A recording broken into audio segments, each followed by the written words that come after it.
Oshin Gale, who was a teen mother, had issues long before she got pregnant in high school. She says she was molested by a family member. The incident destroyed her self-esteem. I started to abuse my body sexually as a means of forgetting what happened, but daily, it's still inside, leaving me bitter and without love. Struggling emotionally, she got involved with a man while still in school.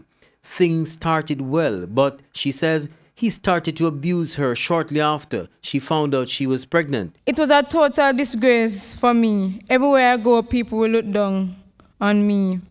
Nights, I would lay down on my bed, looking on ways to end my life without feeling pain. But Oshin said, through it all, she still desired to get an education, and so she went back to school. Going back to school, it was hard because most of my classmates knew that I was pregnant.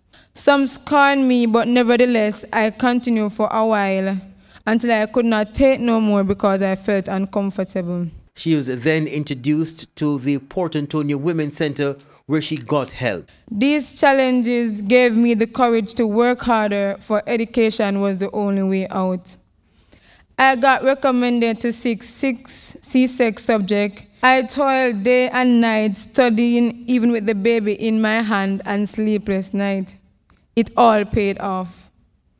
I passed all 6 subjects and graduated. Oshin then applied to study agricultural education at the College of Agricultural Science and Education, CASE, in Portland.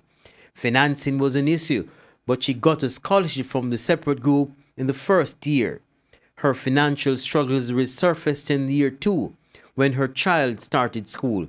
But having a goal in sight, she persevered, hoping for the best. Giving up was never an option for me, especially when you have someone calling you mom. Oshin Gale shared her story with over 400 girls who attended the Scotia Foundation Girl Empowerment for Motherhood and Success Conference in October.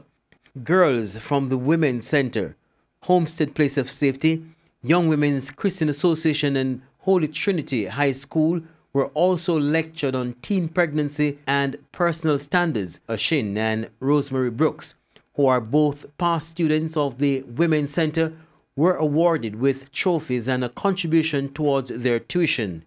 I am Kirk Wright with A Ray of Hope.